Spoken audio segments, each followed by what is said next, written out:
بسم اللہ الرحمن الرحیم۔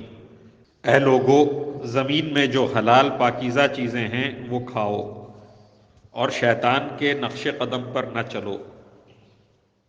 یقین جانو کہ وہ تمہارے لیے ایک کھلا دشمن ہے۔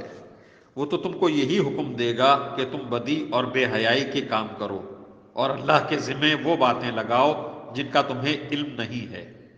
اور جب ان کافروں سے کہا جاتا ہے کہ اس کلام کی پیروی کرو جو اللہ نے اتارا ہے، تو وہ کہتے ہیں کہ نہیں، ہم تو ان باتوں کی پیروی کریں گے جن پر ہم نے اپنے باپ داداؤں کو پایا ہے۔ بھلا کیا اس صورت میں بھی ان کو یہی چاہیے جب ان کے باپ دادے دین کی ذرا بھی سمجھ نہ رکھتے ہوں اور انہوں نے کوئی ہدایت بھی حاصل نہ کی ہو؟ اور جن لوگوں نے کفر کو اپنا لیا ہے ان کو حق کی دعوت دینے کی مثال کچھ ایسی ہے جیسے کوئی شخص ان جانوروں کو زور زور سے بلائے جو ہانک پکار کے سوا کچھ نہیں سنتے۔ یہ بہرے، گونگے، اندھے ہیں، لہذا کچھ نہیں سمجھتے۔ اے ایمان والو، جو پاکیزہ چیزیں ہم نے تمہیں رزق کے طور پر عطا کی ہیں ان میں سے جو چاہو کھاؤ اور اللہ کا شکر ادا کرو، اگر واقعی تم صرف اسی کی بندگی کرتے ہو۔ اس نے تو تمہارے لیے بس مردار جانور، خون اور سور کا گوشت حرام کیا ہے، نیز وہ جانور جس پر اللہ کے سوا کسی اور کا نام پکارا گیا ہو۔ ہاں، اگر کوئی شخص انتہائی مجبوری کی حالت میں ہو اور ان چیزوں میں سے کچھ کھا لے جبکہ اس کا مقصد نہ لذت حاصل کرنا ہو اور نہ وہ ضرورت کی حد سے آگے بڑھے، تو اس پر کوئی گناہ نہیں۔ یقیناً اللہ بہت بخشنے والا بڑا مہربان ہے۔ حقیقت یہ ہے کہ جو لوگ اللہ کی نازل کی ہوئی کتاب کو چھپاتے ہیں اور اس کے بدلے تھوڑی سی قیمت وصول کر لیتے ہیں، وہ اپنے پیٹ میں آگ کے سوا کچھ نہیں بھر رہے۔ قیامت کے دن اللہ ان سے کلام بھی نہیں کرے گا اور نہ ان کو پاک کرے گا، اور ان کے لیے دردناک عذاب ہے۔ یہ وہ لوگ ہیں جنہوں نے ہدایت کے بدلے گمراہی اور مغفرت کے بدلے عذاب کی خریداری کر لی ہے۔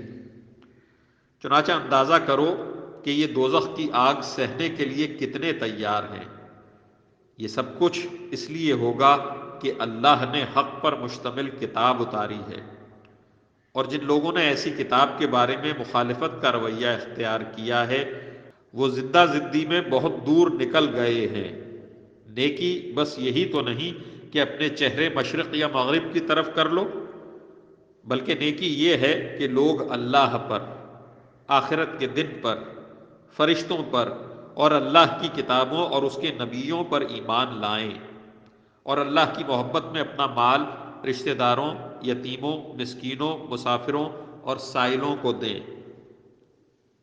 اور غلاموں کو آزاد کرانے میں خرچ کریں، اور نماز قائم کریں، اور زکوٰۃ ادا کریں، اور جب کوئی عہد کر لیں تو اپنے عہد کو پورا کرنے کے عادی ہوں، اور تنگی اور تکلیف میں نیز جنگ کے وقت صبر اور استقلال کے خوگر ہوں۔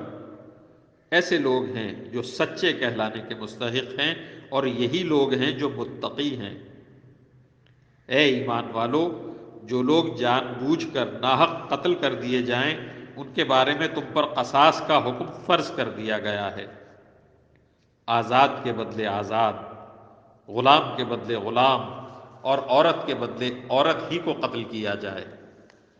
پھر اگر قاتل کو اس کے بھائی یعنی مقتول کے وارث کی طرف سے کچھ معافی دے دی جائے، معروف طریقے کے مطابق خوں بہا کا مطالبہ کرنا وارث کا حق ہے، اور اسے خوش اسلوبی سے ادا کرنا قاتل کا فرض ہے۔ یہ تمہارے پروردگار کی طرف سے ایک آسانی پیدا کی گئی ہے اور ایک رحمت ہے۔ اس کے بعد بھی کوئی زیادتی کرے تو وہ دردناک عذاب کا مستحق ہے۔ اور اے عقل رکھنے والوں، تمہارے لیے قصاص میں زندگی کا سامان ہے۔ امید ہے کہ تم اس کی خلاف ورزی سے بچو گے۔ تم پر فرض کیا گیا ہے کہ اگر تم میں سے کوئی اپنے پیچھے مال چھوڑ کر جانے والا ہو تو جب اس کی موت کا وقت قریب آ جائے وہ اپنے والدین اور قریبی رشتہ داروں کے حق میں دستور کے مطابق وصیت کرے۔ یہ متقی لوگوں کے ذمے ایک لازمی حق ہے۔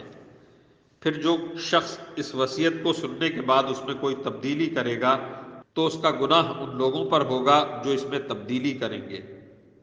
یقین رکھو اللہ سب کچھ سنتا جانتا ہے۔ ہاں اگر کسی شخص کو یہ اندیشہ ہو کہ کوئی وصیت کرنے والا بیجا طرفداری یا گناہ کا ارتکاب کر رہا ہے اور وہ متعلقہ آدمیوں کے درمیان صلح کرا دے تو اس پر کوئی گناہ نہیں۔ بے شک اللہ تعالی بہت بخشنے والا بڑا مہربان ہے۔